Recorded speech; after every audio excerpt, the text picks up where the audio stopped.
السلام علیکم ورحمۃ اللہ وبرکاتہ۔ محترم ناظرین، ایشیا کی عظیم دینی درسگاہ دارالعلوم دیوبند میں جاری سہ روزہ مجلس شورا کا اجلاس ادارے کے مفاد میں کئی اہم فیصلوں اور تقریباً 46 کروڑ کے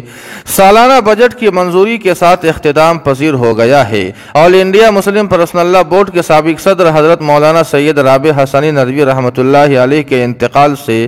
خالی ہوئی نشست کو پر کرتے ہوئے دارالعلوم ندوۃ العلماء لکھنؤ کے ناظم مولانا سید بلال عبدالحی حسنی ندوی کو شورا کا نیا رکن نامزد کیا گیا ہے۔ آپ کو بتلا دیں کہ دارالعلوم دیوبند کے مہمان خانے میں پیر کی صبح سے منعقد سہ روزہ مجلس شورا کے اجلاس کی متعدد اہم نشستیں منعقد ہوئی، جن میں اراکین شورا نے خوب غور و فکر اور گفت و شنید کے بعد ادارے کی ترقی اور مسائل کے متعلق نہایت اہم فیصلوں پر اپنی مہر لگا دی۔ اس دوران ادارے کی تعمیر و ترقی اور نظم و نسق کے سلسلے میں اہم فیصلے لیے گئے۔ منگل کی چوتھی نشست میں all India Muslim personal law board کے صدر مولانا سید رابع حسنی ندوی رحمۃ اللہ علیہ کے انتقال پر تعزیتی تجویز پاس کی گئی اور ان کے انتقال کو بر صغیر بالخصوص ملت اسلامیہ ہند کے لیے عظیم خسارہ قرار دیا گیا۔ اس کے بعد سینئر رکن شورا مولانا عبدالعلیم فاروقی نے ان کی جگہ پر دارالعلوم ندوۃ العلماء لکھنؤ کے ناظم مولانا سید بلال عبدالحی حسنی ندوی کو رکن شورا منتخب کرنے کی تجویز پیش کی،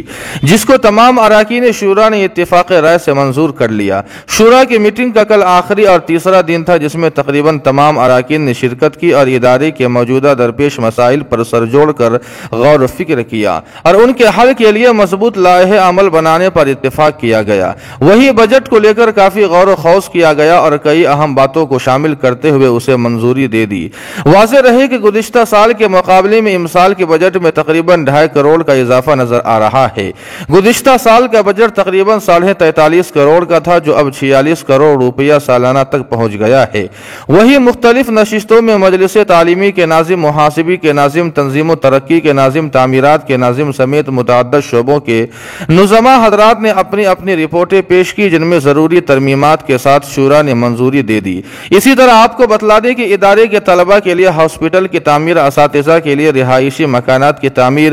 دارالعلوم دیوبند کی وقف املاک کے تحفظ، ملازمین کی تنخواہوں میں اضافہ، طلباء کے وظائف جیسے امور پر تبادلہ خیال کیا گیا اور انہیں منظوری دی گئی ہے۔ کئی شعبہ جات کی رپورٹوں پر تفصیلی گفتگو اور غور و خوض کیا گیا۔ تلاوت کلام اللہ سے شروع ہوا اجلاس گزشتہ کل دوپہر کو مولانا حکیم اللہ علی گڑھی کے دعا پر اختتام پذیر ہوا۔ اجلاس میں محتمم دارالعلوم دیوبند مولانا مفتی ابوالقاسم نعمانی، صدر المدرسین مولانا سید ارشد مدنی، صدر جمعیت علماء ہند مولانا سید محمود مدنی، رکن پارلیمنٹ مولانا بدرالدین اجمل، رکن اسمبلی مولانا مفتی محمد اسماعیل مالیگاؤں، مولانا غلام محمد وستانوی، مولانا ملک ابراہیم مدراس، مولانا رحمت اللہ کشمیری، مولانا محمود راجستھانی، مولانا حبیب احمد باندوی، مولانا انوار الرحمان بجنوری، مولانا عبدالصمد کالیکا پور، مولانا عبدالعلیم فاروقی، مولانا سید انظر حسین میاں دیوبندی، مولانا حکیم کریم اللہ، مولانا محمد عاقل سہارنپوری، مولانا محمد عاقل گڑھی دولت، مولانا شفیق